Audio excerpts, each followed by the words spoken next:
ध्यान से देखिए और दिमाग लगाइए, आपको खुद पता चल जाएगा कि भारत ने मिसाइल जानबूझ के मारा था। इस दुविधा में हम लोग हैं कि अमेरिका का साथ दें कि रूस का साथ दें। इसके लिए सबसे अच्छा रास्ता क्या होता है समझिए। मान के चलिए हमारे दो बहुत करीबी आदमी हैं, उन दोनों का ब्याह पड़ गया, वो कह रहा है कि हमरे ब्याह में आना, वो कह रहा है हमरे ब्याह में जाएगा, तो भैया हम एक में जाएंगे तो दूसरा से संबंध खराब हो जाएगा। एक काम करते हैं, कोई दिन हम अपने ब्याह कर लेते हैं, बातें खत्म हो जाएगा, भैया हम अपने ब्याह में बिजी थे। इसी वजह से सबसे अच्छा तरीका है, ना हम रूस के फेवर में जाएंगे और ना ही हम अमेरिका के फेवर में जाएंगे। सबसे अच्छा तरीका है मोदी जी को अपनी सेना को बोलिए कि गलवान घाटी में 2 किलोमीटर आगे घुस जाए। गलवान घाटी में जैसे 2 किलोमीटर आगे घुसेगी, लड़ाई तो करना नहीं है, उलझा के रखना है। 2 किलोमीटर जहां आगे घुसेगी उधर से चाइना वाले घुस जाएंगे, फिर वैसे ही स्टैंड ऑफ हो जाएगा। 2-3 महीना चलेगा, अमेरिका कहेगा हे बोलना रे रूस को, हम कुछ करे, हम तो खुदे लड़ रहे हैं चाइना से यहाँ पे, तो हम दोनों शांत के शांत रहेगा। आपको क्या लगता है भारत को इधर उलझा देना चाहिए कि नहीं देना चाहिए? वरना आप मना करेंगे तो कोई ना कोई देश इस तरह से आपको कहेगा कि भैया हमारा साथ दो, उससे अच्छा हम खुद उलझे हुए हैं, बातें खत्म। अब समझ में आ गया? हम लोगों को इस इंटरनेशनल कचड़ा में नहीं पड़ना था कि रूस का साथ दे, कि यूक्रेन का दे, कि नाटो का, कि अमेरिका का। इसलिए हम खुद बोले थे कि भारत को कहीं ना कहीं हमला कर देना चाहिए, ताकि हम लोग खुद ही इंटरनेशनल प्रेशर से बच जाएं। आज पूरी दुनिया नहीं कर रही है कि आप हमें जेलेंस्की का साथ दीजिए, नाटो का साथ दीजिए, कुछ नहीं कर रहा है। अब हम लोग यूक्रेन मारने से हट गए हैं क्योंकि पाकिस्तान इसे इंटरनेशनलाइजेशन कर रहा है और हम लोग बच गए यहाँ पे। मोदी जी कभी कभी मेरी बात मान लेते हैं, कभी कभी, लेकिन कभी कभी बहुत बवाल के बाद मानते हैं। अभी देखिए पिछली बार रेलवे में पूरा बवाल हुआ, तब जाके उन्होंने अपना नोटिफिकेशन जारी किया, उसमें भी 2-4% इधर उधर करिए दिए हैं वहां पर भी रेलवे वाले में। और एयरफोर्स की वैकेंसी अभी रिजल्ट अभी तक रोक के रखे हैं। भैया ये एयरफोर्स वाले हैं, इन लोग को पढ़ा हम लोग बैठे हुए हैं, भेजिए, उड़ाए सब जहाज, मारे सब यहाँ पर। कितना लोग को हम लोग रोक के रखे यहाँ पर, तो कम से कम एयरफोर्स की तो रिजल्ट क्लियर करना चाहिए। मान जाते हैं मोदी जी बतिया, जैसे हमला करने वाला कैसे बोले 10 दिन में मान गए यहाँ पर, तो कभी कभी मानते हैं, कभी कभी नहीं मानते। अब पाकिस्तान धमकी दे रहा है कि हम इस मिसाइल का रिवर्स इंजीनियरिंग कर देंगे। दूर बैल कहीं का रिवर्स इंजीनियरिंग करेगा? जब भारत ने इतना स्ट्रेटजी बना के मारा था, तो देखिए रिवर्स इंजीनियरिंग में जहाज का मेन चीज क्या होता है, उसका इंजन, पूरा इंजन तबाह हो गया, इंजन पूरी तरह तबाह हो गया। जो सीकर होता है, जो रडार होता है आगे, वो जहाज के अगवे लगा रहता है, वो थुथुर में पूरी तरह से उधिया गया है यहाँ पर।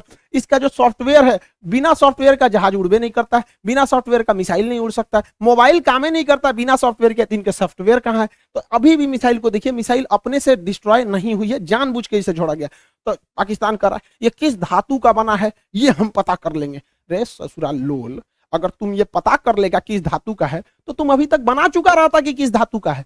धातु पता करके बता, इंटरनेट पे मिलता है, हमरा से पूछ लियो, आके हमसे पूछ लियो। केमिस्ट्री में जब मेटलर्जी चैप्टर पढ़ाएंगे ना, धातु कर्म चैप्टर पढ़ाएंगे, धातु शोधन, सांद्रण, निस्तापन, भंजन, वहीं बता देंगे मेटलर्जी में तुमको। ब्रह्मोस का खोजेंगे, लोल कहीं का, कौन सी बचल है ब्रह्मोस में? कुछ नहीं मिलने वाला है। लेकिन हाँ, ये बवाल कहेगा हमने ब्रह्मोस का कॉपी बना लिया, अमेरिका के टॉमहॉक का हमने कॉपी किया था, हमने कॉपी बना लिया। ऐसा कुछ कॉपी नहीं बना पाएंगे, क्योंकि बहुत ही टफ इंजीनियरिंग होती है इसके अंदर।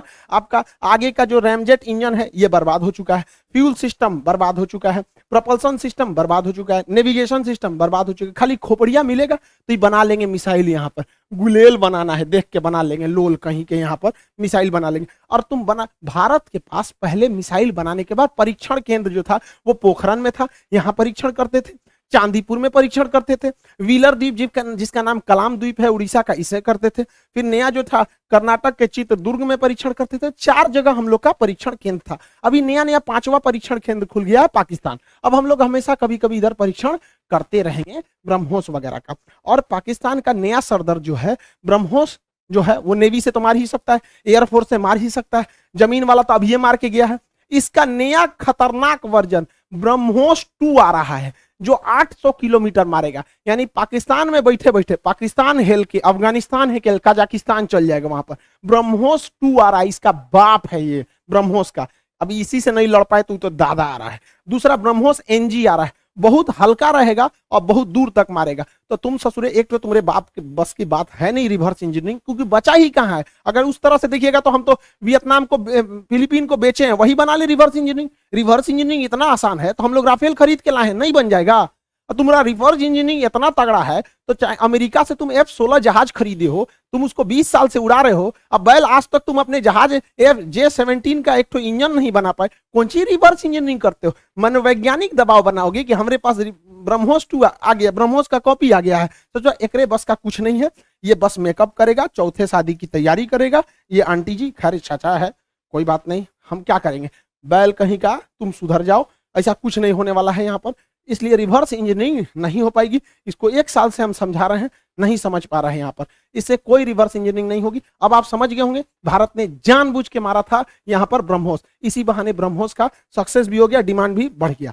और आप लोग का जो बैच था इकोनॉमिक्स था, लगभग इसमें एडमिशन क्लोज हो चुके होंगे इकोनॉमिक्स में, क्योंकि सर्वर में जगह नहीं है। एलडीसी वाला बैच है, इसमें जीएस भी है, मैथ भी, रीजनिंग भी, इंग्लिश भी। एसएससी सीएचएसएल का है, उसका टारगेट बैच स्टार्ट हो चुका है आप लोग के लिए बहुत जल्दी, अभी आप उसको ऑनलाइन देख सकते हैं। मैथ का क्लास भी पीके सर स्टार्ट कर दिए, पूरा फाउंडेशन से एकदम लो फी रखा गया है। वैसे बच्चों के लिए जो हाई फी नहीं दे सकते हैं, अभी वो 10 दिन क्लास ऐसे करके देख सकते हैं, उसको एकदम नॉमिनल है। जो मतलब हमारा तो पूरा उद्देश्य ही रहता है कि गरीब से गरीब तक को शिक्षा दी जा सके। आई होप आप पूरा इंसिडेंस को समझे होंगे। जिन बच्चों